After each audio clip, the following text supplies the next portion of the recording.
মাজারপন্থী এবং তরিকাপন্থী এই বোনটায় কি কথাগুলো বলে আপনারা একটু মনোযোগ দিয়ে শুনুন। এটা আল্লাহর ওলি শিখিয়ে দেয়। এই আল্লাহর ওলি কখনো মাজারে গাঁজা খাইতে কইয়া দেয়? মদ খাইতে কইয়া দেয়?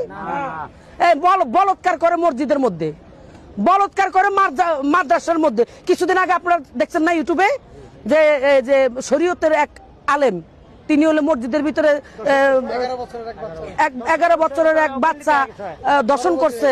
হ্যাঁ, আবার মানে মেয়ের মানে সন্তানের মা বলতেছে, সন্তান গিয়া বলতেছে বাবা আমাকে হুজুরে তার ফুরসাবের যেই জিনিসটা সেটা আমার পিছনে দিয়ে ঢুকাইছে।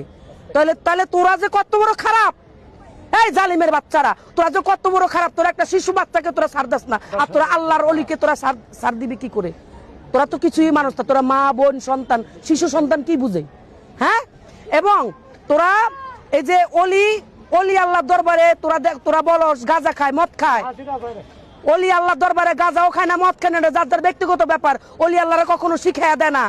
এগুলা করস তোরা ভণ্ডামি। তোরা তোগো মতো ভণ্ড যারা মাথায় লম্বা টুপি দিয়া মুখে দাঁড়িয়ে রেখা মসজিদে যায়, তোরা আরেকজনের বউ না তোরা কাম করস। আমাকে আল্লাহর ওলি দরবারে কয়জন দেখছ নির্যাতন করতে?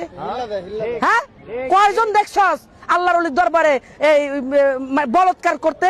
কয়জন পাগল রে দেখছস আকাম কুকাম করতে? গাঁজা খাক মদ খাক যার যার ব্যক্তিগত ব্যাপার, যার যার টাকা দিয়ে সে খায়। তোর বাবার কি? তুই বলার কে? বলে দিলাম ফারদার বাংলাদেশে যদি আর কোন একটা বলৎকার, আরেকটা শিশু নির্যাতন, নারী নির্যাতন হয়, তাহলে বাংলার মানুষ তোদেরকে ছাড়বে না। বলে দিলাম, আমি বাউল শিল্পী হাসিনা সরকার, আঙ্গুল দেখায় বলে দিলাম। আর তোদেরকে বলে দিলাম, হুঁশিয়ারি করে দিলাম, তোরা যারা ফেসবুকে লেখালেখি করস, আমার নামে ছবি ছাড়বি, আমারও হুমকি দিবি, আমারও মারবি, আসিস